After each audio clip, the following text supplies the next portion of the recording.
Ladies and gentlemen, welcome back to the Comics Cube. I am back with Richard Pace talking about Coven, a book of 100 Witches, which is currently up on Zoop.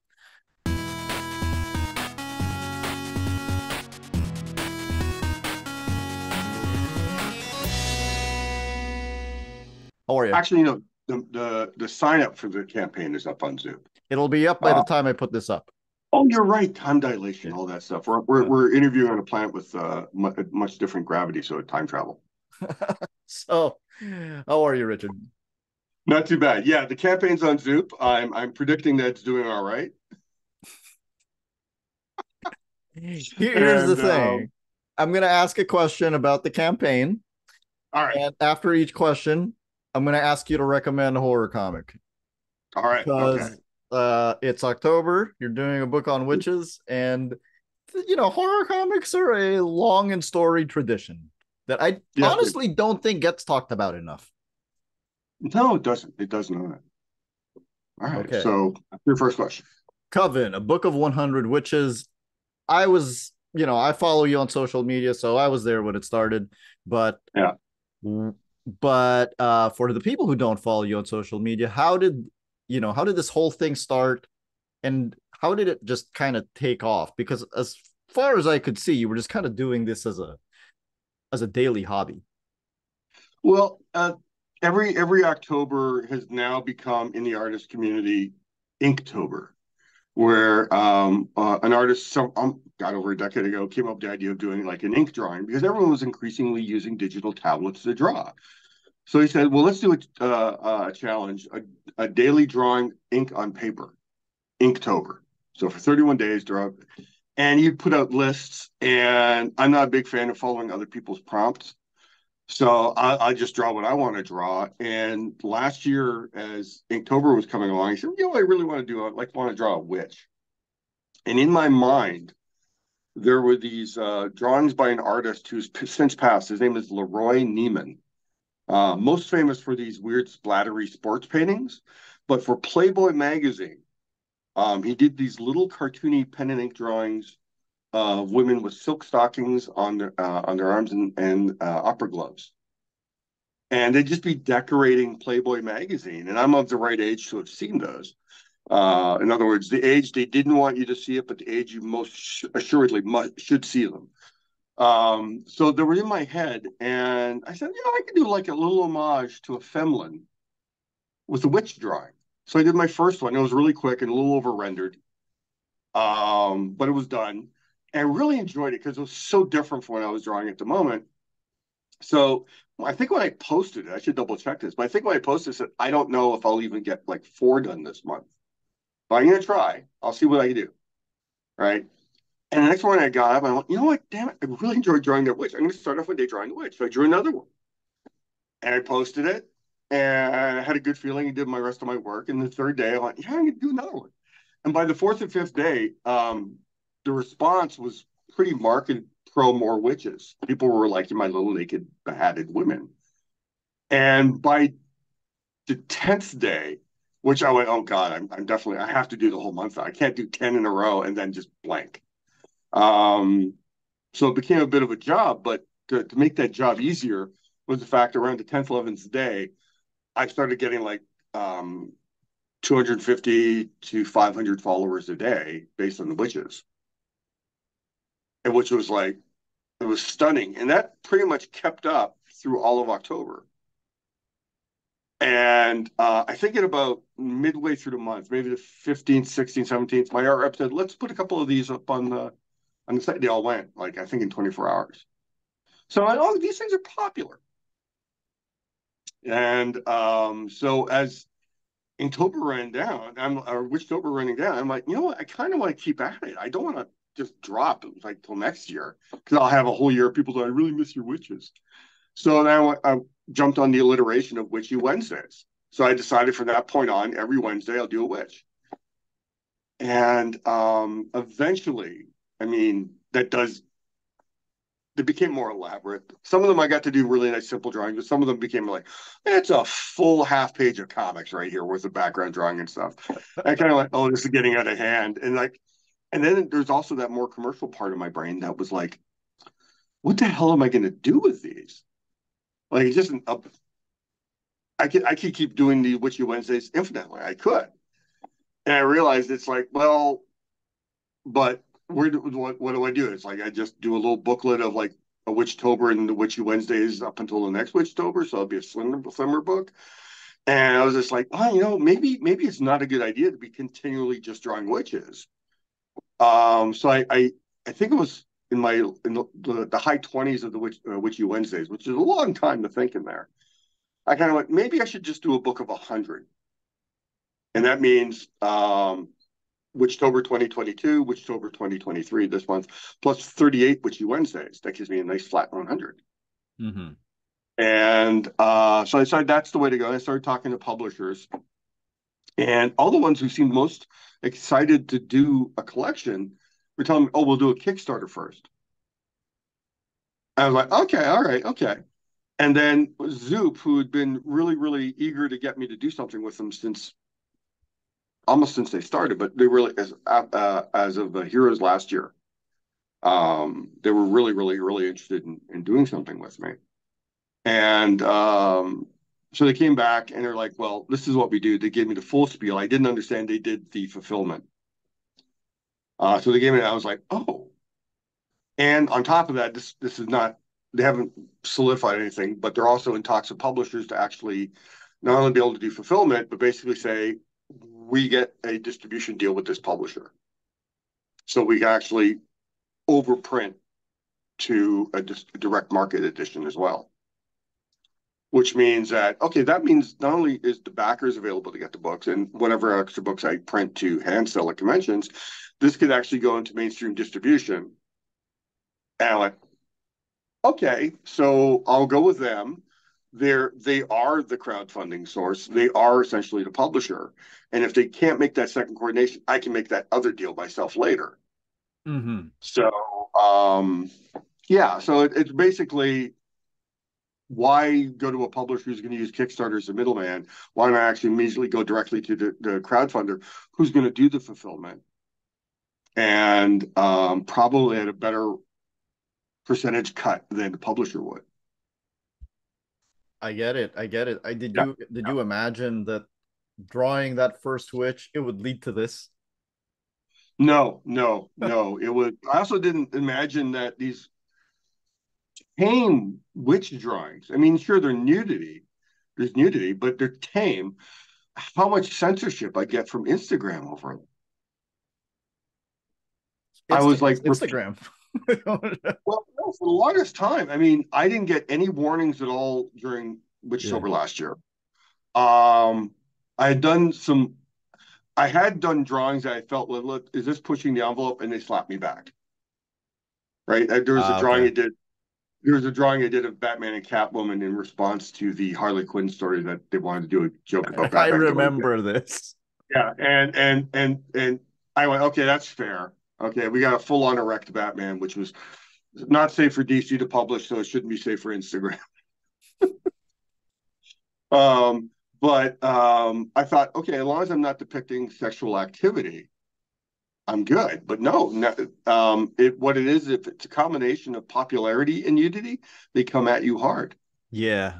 I was Yeah. thinking like maybe you weren't like when you were starting out and you didn't have that many followers yet regarding the witches. Yeah, I went Nobody from was reporting it, right? yeah, well, I think that many followers. I went from 16,500 followers to high 18 over the course of the Witchtober last year. Yeah. Um, and there's been like it's when they shadow ban you, um, it's weird how not being able to gain new followers really just bleeds off your entire account. It's one of those strange things. Whereas there's people who are joining and leaving Instagram constantly, so you have this ebb and flow. They're also getting rid of bots on a regular basis, which is I wish they could figure out a way to get rid of them permanently. And there is a way to do it, but they won't do it. Uh yeah, give me a horror comic. Did I actually answer a question there, or did I blather? You answer the question I asked about when Okay. it started.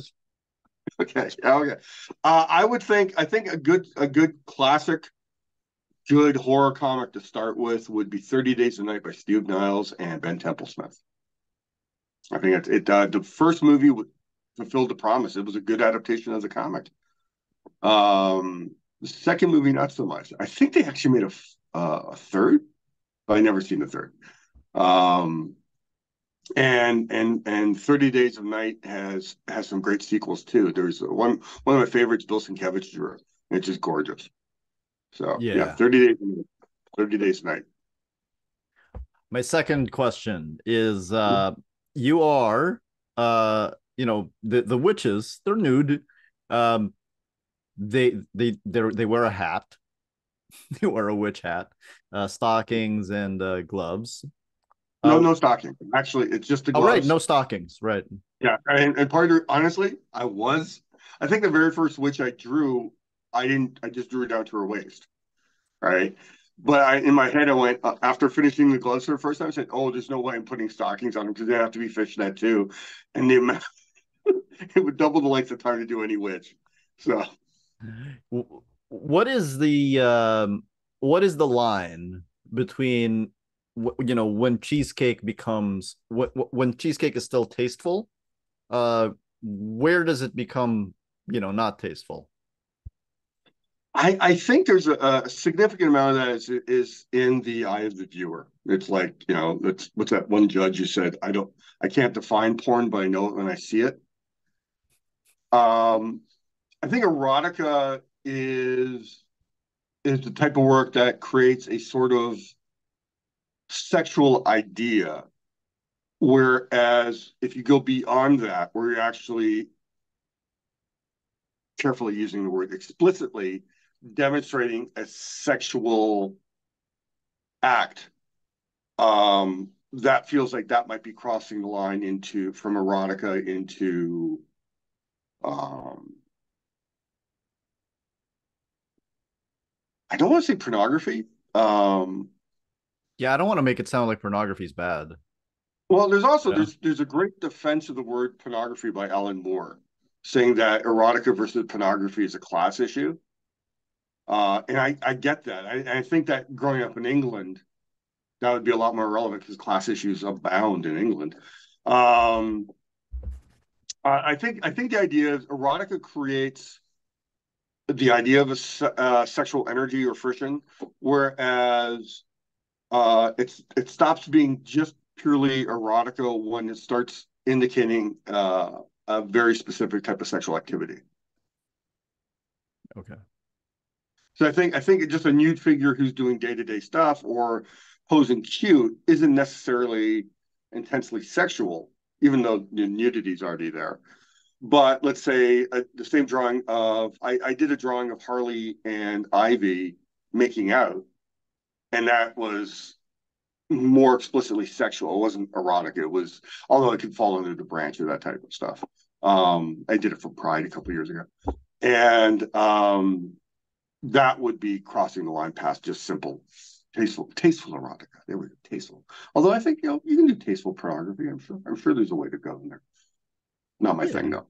I Yeah, mean, the reason I asked this is, you came up in the 90s, and as yeah. we know, like the 90s had a lot of people who drew, there was a whole movement.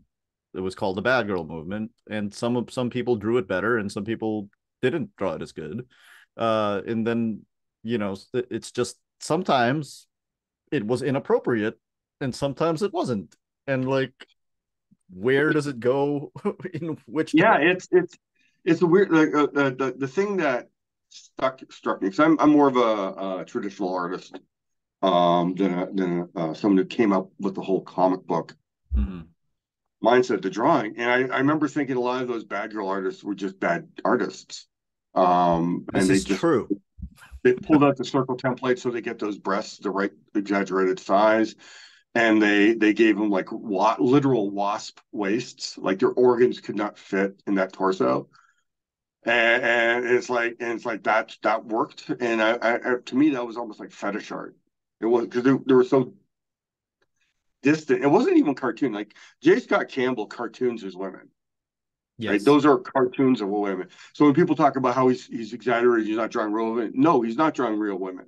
He's drawing very, very expertly produced cartoons of women, right? I Did mean, you ever it's hear who J. Scott Campbell's biggest influence was? This one surprised me. uh go for it, tell me. Mort Drucker. No, that yeah, no, that's yeah, that makes sense. I think Mort Drucker's in me. He's definitely in Dan Panosian. I bet if you brought up Mort Drucker to any artist over the age of 45, they'd be saying, yeah, he's Yeah, in there.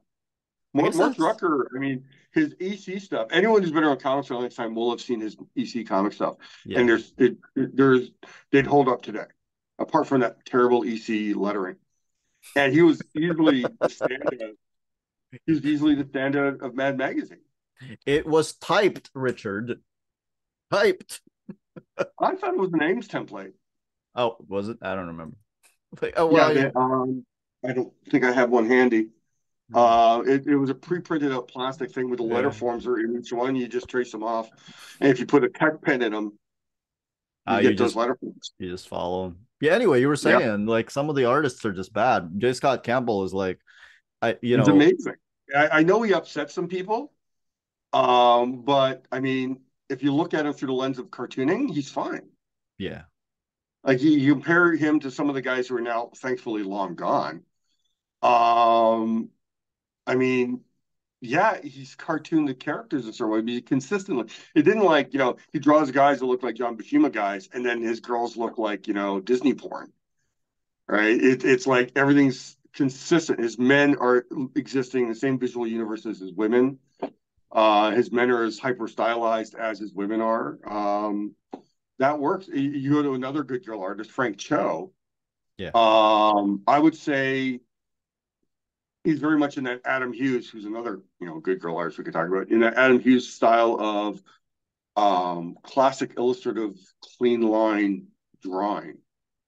So his women are very realistic, idealized but realistic. So they don't have like wasp waists; they just have athletic normal waists. And Adam Hughes is probably the apogee of he's probably the best straight up drawing women artists we've had on this planet since probably Dave Stevens. High praise. Yeah, Very high praise. I would say at this point, the work he's done in the last few years, he hasn't done, he's done some comics at that Christmas Hellboy story he did. Um, I would say that in many ways he's exceeded Dave Stevens. I think it's fair to say that Adam Hughes is probably the best good girl artist comics has ever seen. Wow. That's a Well, lot. I can't. There's a You think about it. You think about it. It's like, well, there was Dave Stevens, and everyone was like, "Oh my God, Dave Stevens." Adam Hughes comes along, not quite as good, but he does Justice League, and he does a couple things, and he does those runs of Wonder Woman and Catwoman covers, uh-huh. and he just gets better every single cover. And then he started doing comics again, and he just establishes that I can draw the hell out of anything. He's drawn more comic pages than Dave Stevens has ever done. He's done more covers than Dave Stevens has ever done. And I would say his work is actually at such a consistent high quality that Dave, who, if I remember correctly, did most of his work in production. So none of his work, most big chunk of his work never got finished. It was all production art. So I would think from just the basis of output and height of quality, Adam Hughes is it. I can't think of another guy or woman who does what Adam does at that level that consistently. Can I throw one more log into that fire? Absolutely. Um, I think over time you can find people who can kind of draw in the same wheelhouse as Dave Stevens. Yeah. You can't really find people who can draw in the same wheelhouse as Adam Hughes. Yeah, no, I agree with that 100%. And There's why people is who, that? What is it about him that makes it so irreplicable? well, it's so much is what happens in the artist's head before they lay the line down. It's how well they see what they want to do. And like I have to fight with every line I put down. I have an idea in my head, and I'm trying to almost sculpturally work towards it by scribbling out drawing over drawing over drawing until I get there. Is that why your style is so sketchy? Uh, Or that's not part of it. I think not sketchy, scratchy. no, yeah, I think sketchy is a fair Yeah. description. Is any. Um, but yeah, I think part of the reason my art was still sketchy is because I don't finish the drawing in pencils anymore. I draw in ink, and I feel that gives my work its own life. I get it. I'm not about. See, there was a while where I was trying to aim for that super realistic cleanness. I would say in late '90s. I was trying to refine my because the idea with someone else was a much steadier hand would ink it. So I just get polish my pencils more and more until they're like perfect. And then I had this realization: well, if I'm doing all this work in the goddamn pencils, why don't I just ink it myself and not draw everything? And I noticed that my work was less stiff the less penciling I did. And then my line became organic as I experimented with different tools to make those lines. And so I think there is I want my work to feel like it was drawn on site in many cases, where it's like I had a moment to draw this character talking, I drew them, and that's the panel of them talking, right? Got it.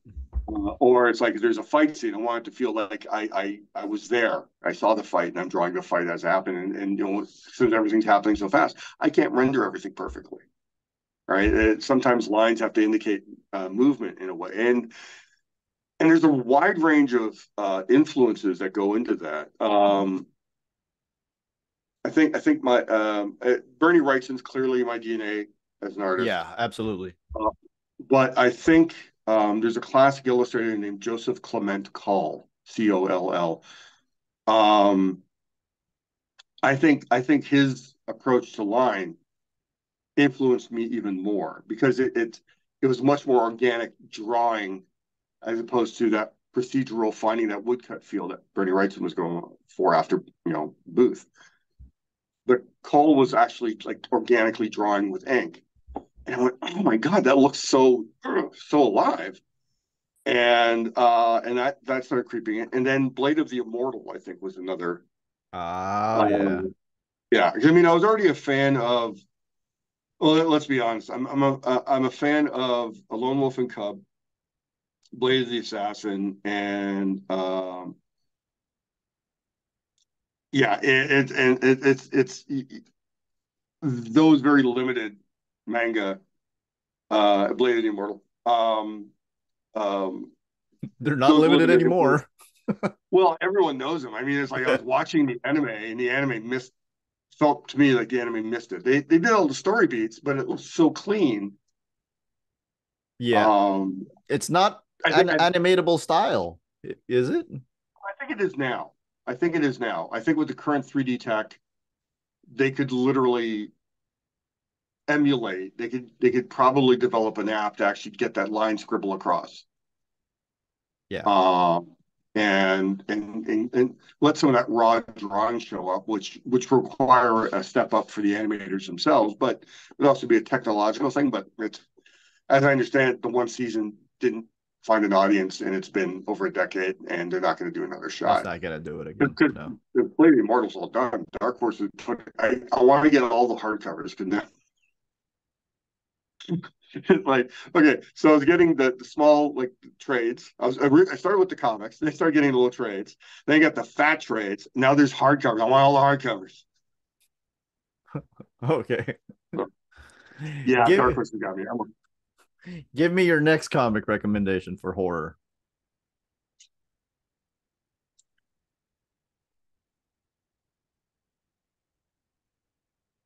I want to make sure I get the title right because I just recently read it. Um, the Me You Love in the Dark. Yeah, that's Yeah, correct. it's the guy who created Why I Hate Fairyland and another artist he's worked with before. And I'm having like COVID moment, forgetting the name of the artist who does Why I Hate Fairyland. Scotty Young? Scotty Young. Wow. Yeah, so That dude was it's a great, everywhere for a while, like yeah, 10 years ago. yeah. He was like, and then he started doing his creator own work. And when you have to do all the work, you do less. If That's you're true. just doing all covers for Marvel, you can do a lot. But you know, To Me You Love in the Dark is a great, vaguely Lovecraftian ghost story, abusive partner story. It's really, really well done. I'm surprised it hasn't been adapted into a movie yet. Hmm. It just feels like, I don't know, like I'm not a fan of like comics created to be a movie because it really feels like it.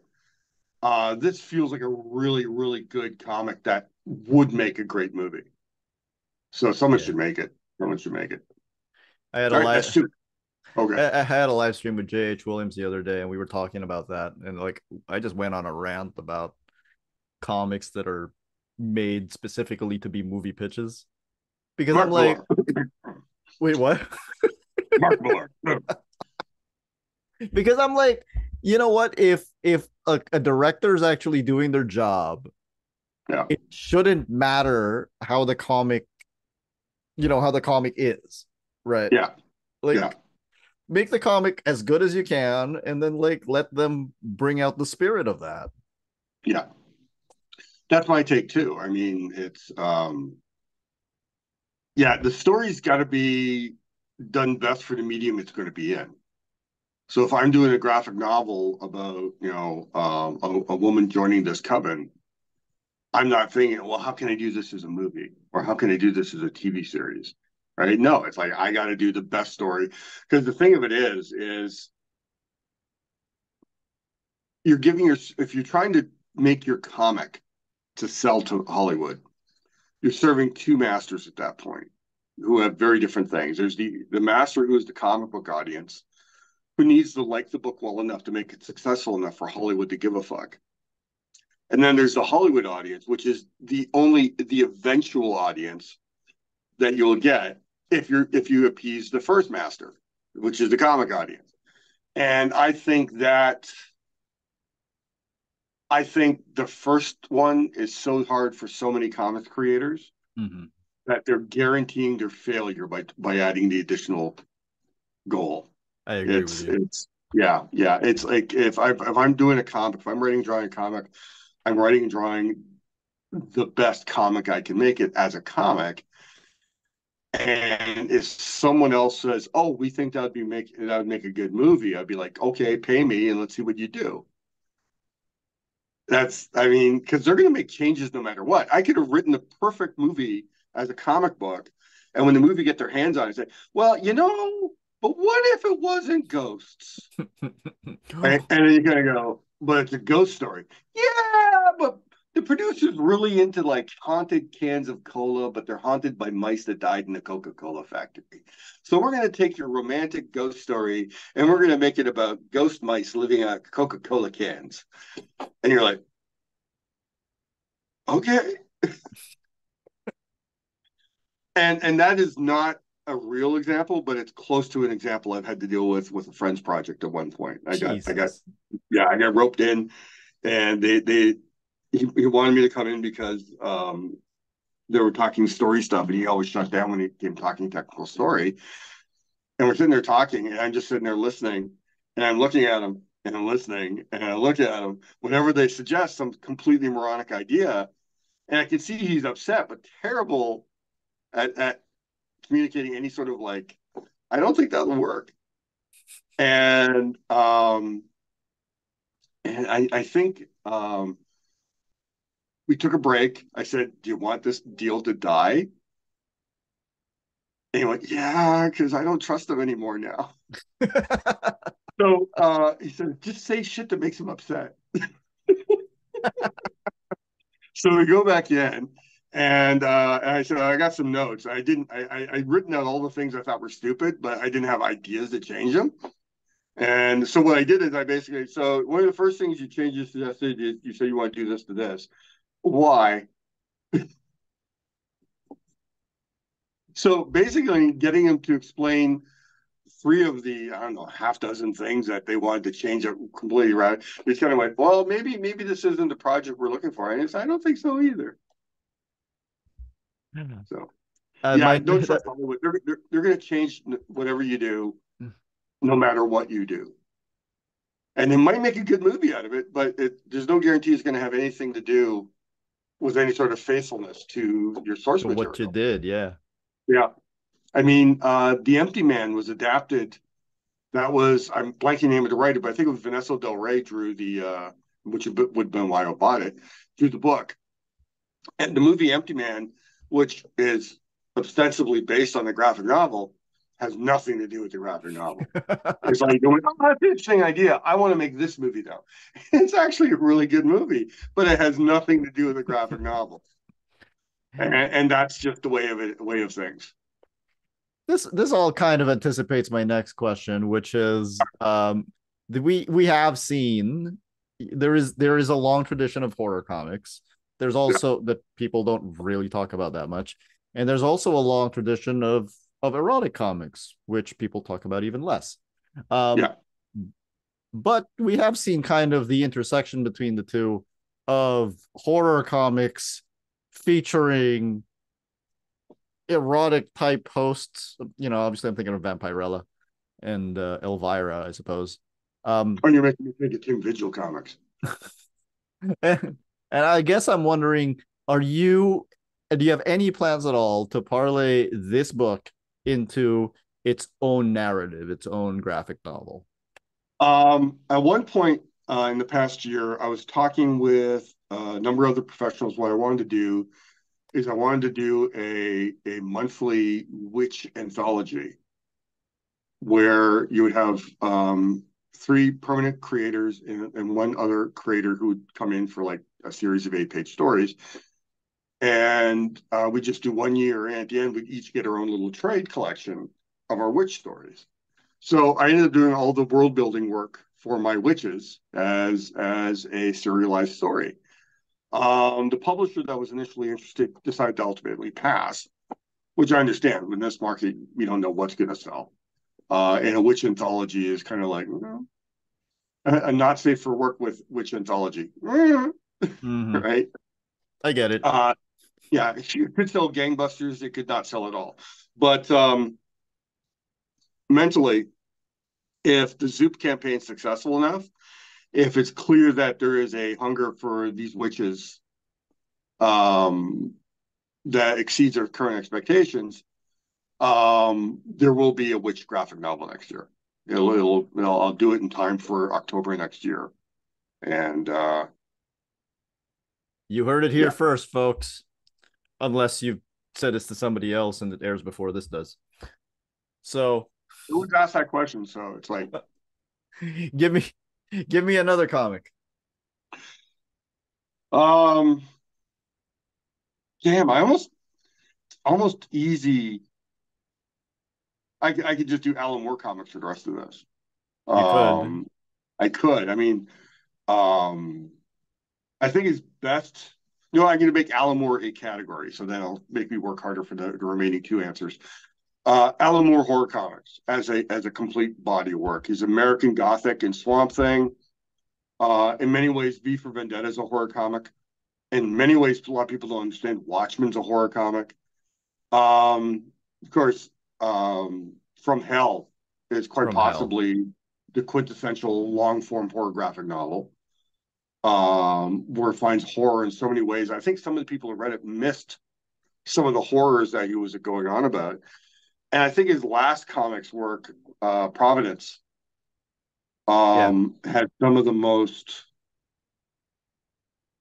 pure Lovecraftian horror in comics that we've ever seen. I thought that the initial adaptation of Neonomicon, which is based on a short story by him, did some really interesting things. And Moore's follow up to that, which was Neonomicon, I think it was called. Right? Was that the series? Yeah, that was it. It was Yeah. Okay. Neonomicon, yeah. Oh Towards yeah, the no, the end, initial story was the court. Yeah, the courtyard, then Neonomicon. Sorry, yeah, anything he did Neonomicon for was the place. Avatar.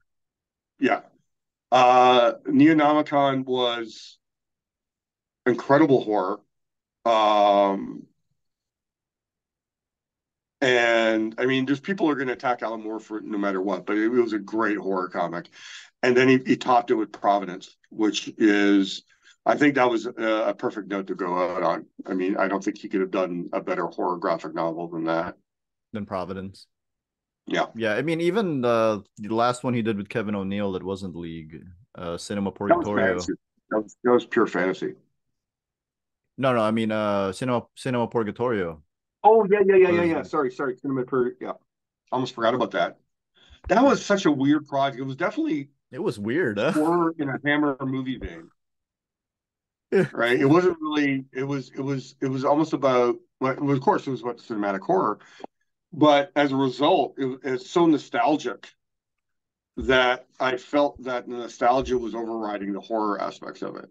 Oh, really? Yeah. Yeah, at least to me, because I grew up on those movies. We had like as a kid in the '70s, we every Saturday night we had the Chiller Thriller nights.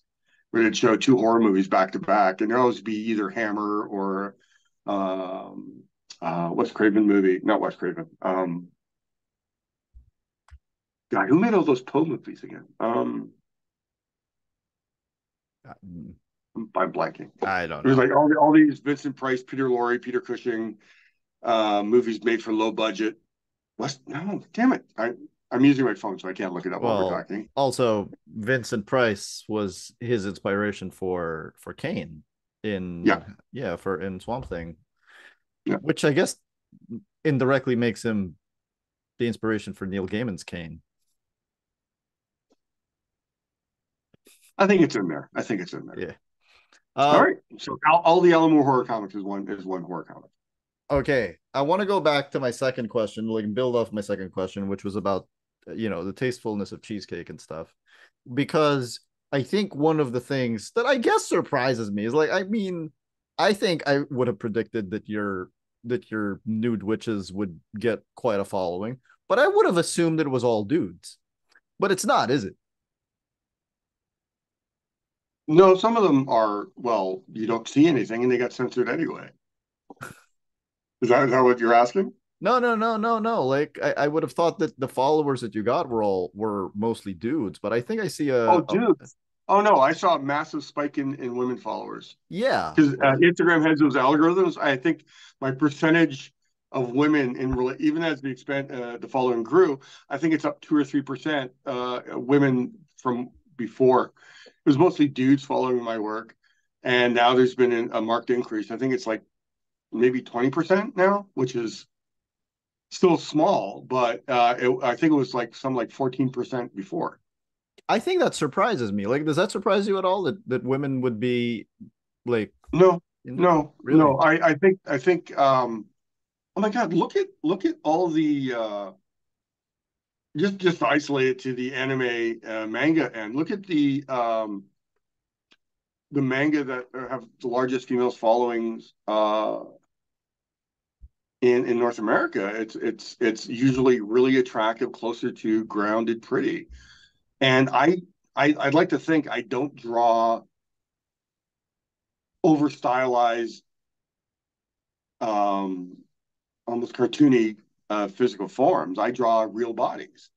I mean, I think they're all attractive. I've drawn curvier and thinner, Mm. but I think they're all attractive. And I think that is the fact I'm treating the bodies with actual respect. I'm drawing real bodies. Some of them have a little bit of a paunch, and I'm perfectly fine with that.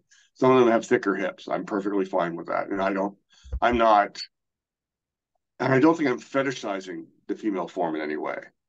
No, it doesn't feel like it because you're just Yeah. drawing them in very casual poses, actually. Yeah. Yeah. And I think that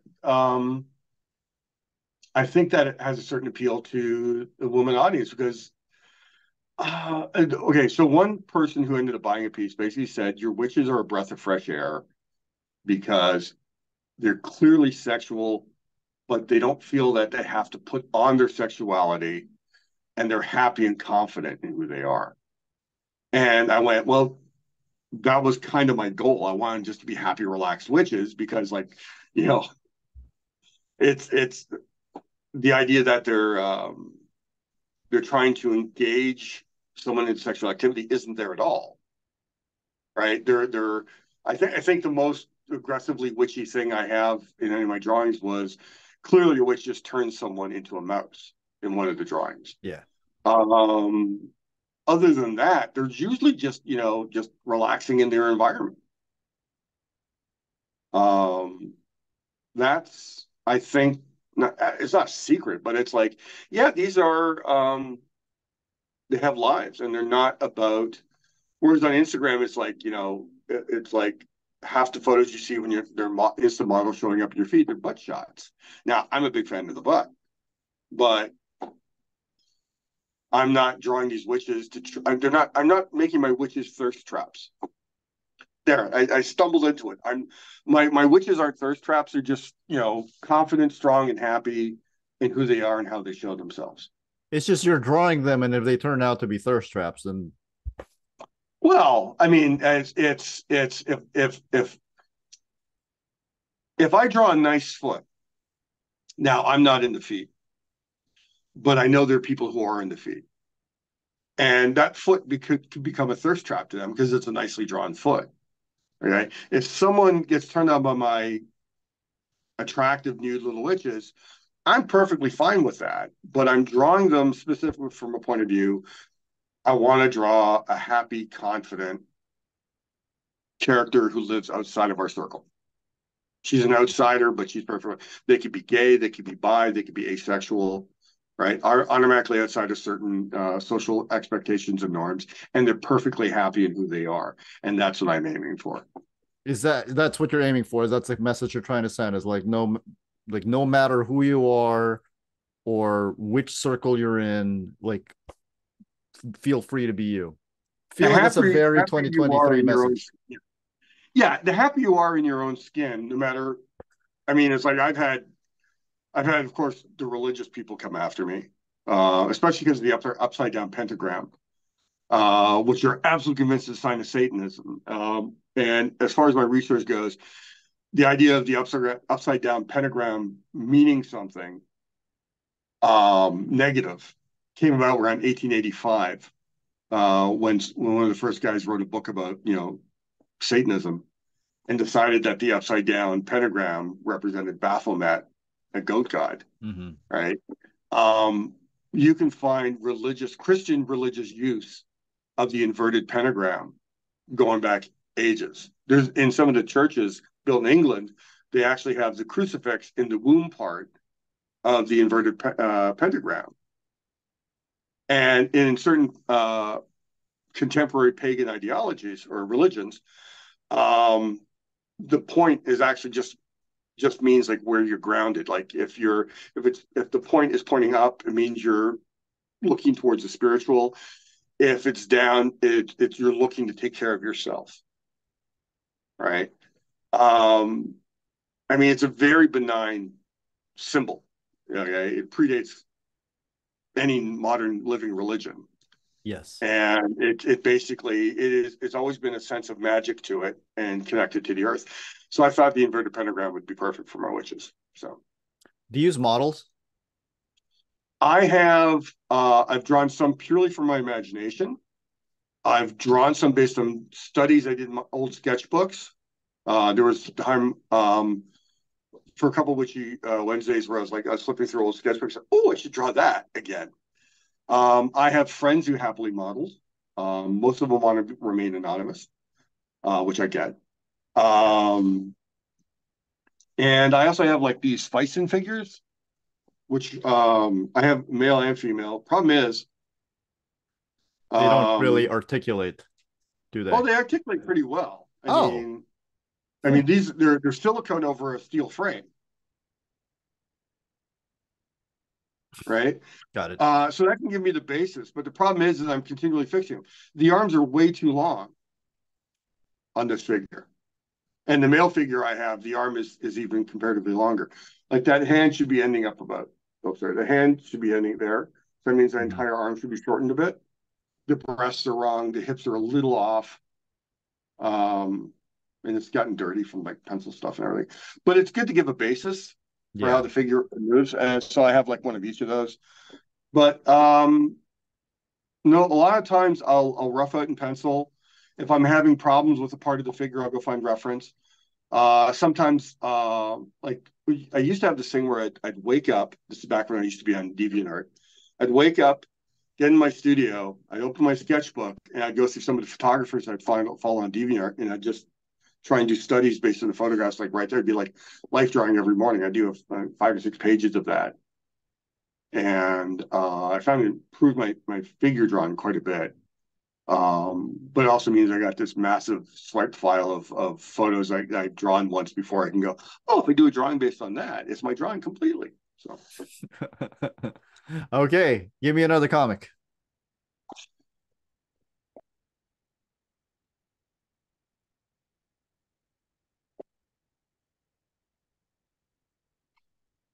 there's a, oh my God, now I'm having a real hard time finding it, which would be, I mean,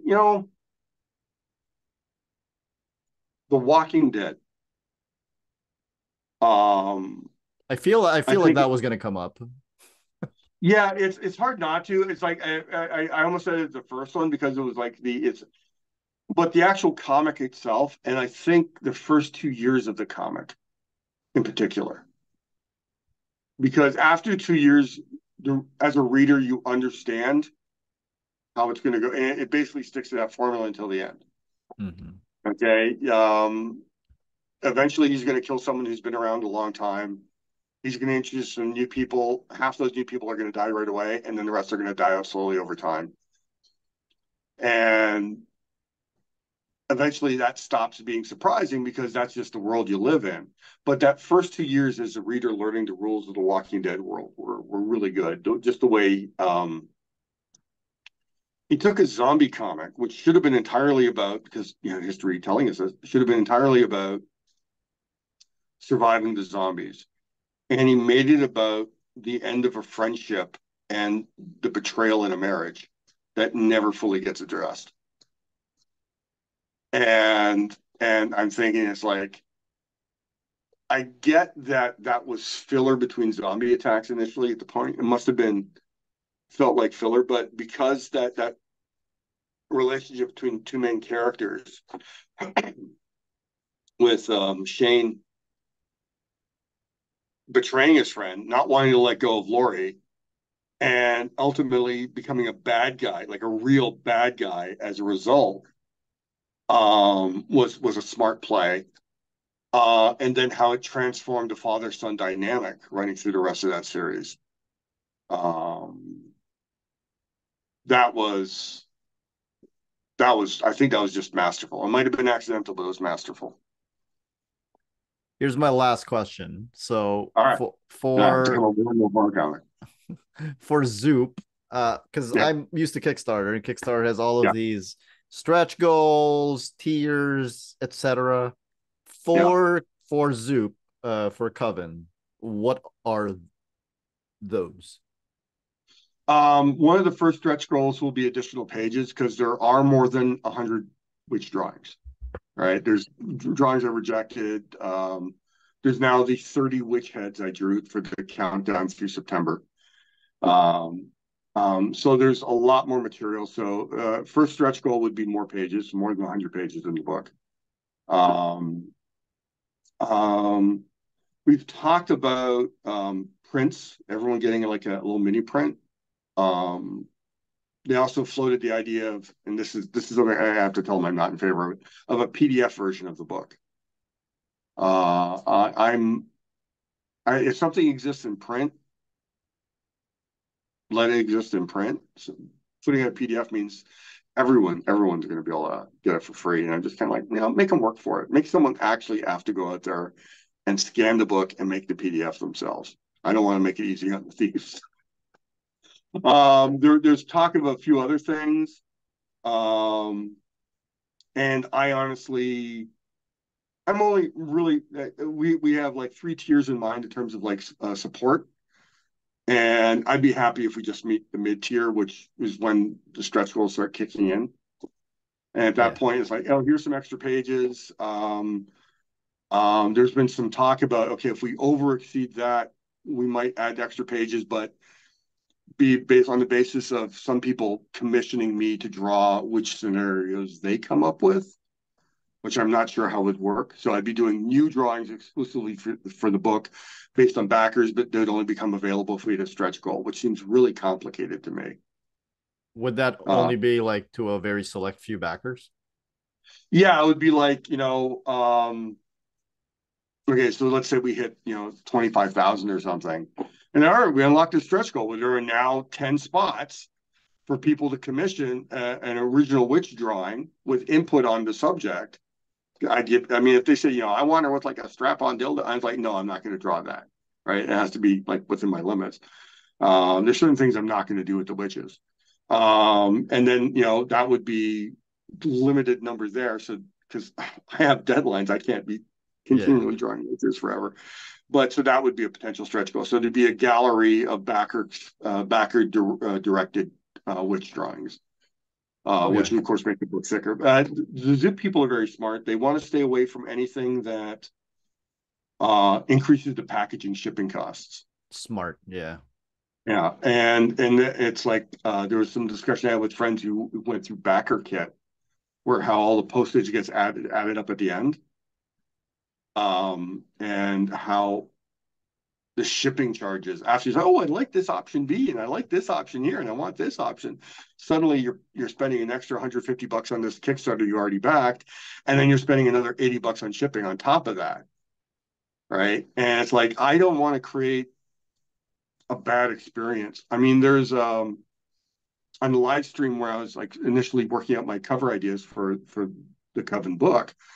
I mentioned one of the ideas would make a great oversized print, like a nice landscape format print. And my decision on that is if this book is successful enough, I would that would become the cover for the mass market. Like if there's like another printing of it, Yeah. but I would make that cover exclusive available first to all the Zoop backers. So if I Okay. did a limited edition print, the mailing list would be just to the Zoop backers, and I'd probably do it with like someone like Nakatomi who do amazing prints. And so they would say we're only going to do 100 or 50. I don't know because it'd probably be expensive. But that would be a way to thank the Zoop backers for like you helped me create this book. That's how it's going to be in every bookstore. But you guys get first dibs on this print as a thank you for supporting the book in the first place. I When don't you want to piss off people who support me. So Well, of course. When you say yeah, there are things that you don't want the witches to do, you would not have the witches do. Is that because exactly what we talked about earlier? You are sticking to the core of the idea where they're just chilling. yeah, yeah. They're the goal with the witches is to if and the graphic novel does happen is to establish that as a society that we have, we're pretty sick in how we treat women. We're not a healthy society around that. So I see the idea as these witches, they find a way out of our society into a society that accepts them for who they are. And the markings and the changing, the hat and everything. The fact is the hat never comes off Yeah. because they can see better with the hat covering their eyes than they could before. So that's Right. the conceit. That's a concept. That's the conceit with these witches. Um, and the gloves also recommend when they physically interact with the world, there's kind of a difference. They can't touch anything the way they used to. Everything's different now. Okay. So and they're not affected by the elements the way we are. If you do a graphic novel, would you have to put them in clothes? No, they'd be naked all the way through it. Okay. Yeah. Um, and yeah, give me a last comic. What's a really good? I think you know what? Blood by Kent Williams and Jam DeMatteis. Oh yeah. Yeah, yeah, that was. I mean, there was other horror comics. I mean, there's other zombie comics. There's other horror comics. There's all those wonderful anthologies from back in the day, from DC, Gold Key, and all those horror comics. But By Stanley and Steve which Ditko. yeah, Yeah. all those monster comics. Yeah. I think Blood, where it started off as a fantasy fable, um, and then rapidly turned into a questioning mortality and how long we got. I mean, just the main character suddenly becoming a normal middle class man with cancer. just to reveal that everything's horror and all the betrayal, all the weird shit that happens in that book. It does stuff in comics that horror comics rarely do. And there's a lot. I mean, we could sit down. We could probably do a whole talk on just horror comics that are underappreciated. We could come up with like 10 comics each, both of us. Where if you haven't read this one, you're missing, right? But yeah, I think covering 30 Days a Night to Blood is a nice bookends with vampires. Very cool. Yeah, Before we sign off, yeah. I've got what I think is a funny story for you. Well, maybe it's not a funny All right. story, but yeah. So, in the 90s, there was a very critically acclaimed comic called Starman Yeah, by James Robinson, Tony Harris, Peter Sneerberg, and a host of fill-in artists. You'll get where I'm getting to. And I I already hear it. refuse to read it. I refuse to read it because, as far as I was concerned, my Starman was Roger Stern and Tom Lyle's Will Payton. And that was my Starman. And eventually, when I actually gave this Jack Knight better Starman a chance, I found out that there was a single issue that was devoted just to Will Payton. Turns out it was drawn by you. Yeah, I thought that was pretty funny. It's like, oh hey, this is Richard. yeah. That was a fun assignment. The two bad guys in that issue were apparently supposed to be two comic people that were friends with James, and they're supposed to send me photo reference, and they never did. So I held off a big chunk of that book waiting for the photo reference, and it never came. So I just had to draw two other people. But it was really fun. I was given a lot of time, so I ended up creating this weird star template, like an ellipse guide, but all stars. So I could draw all those stars everywhere really fast. So I cut that out of cardstock. um, yeah, it was interesting. I got to draw most of the DC universe in that book too. Yeah, you did. I mean, it was really weird, and considering what he ultimately did with that Starman was kind of tragic. So I was happy to actually get to draw him at his heroic points. Yeah, you technically got to draw the last Will Payton story. Yeah, Technically. because what did they? God, it's been so long. I can't remember It was what they did with it. revealed that Prince Gavin, who was Steve Ditko's Starman, is Yeah. actually his soul is actually the one, the soul that is inhabiting Will Payton. Okay. All And right.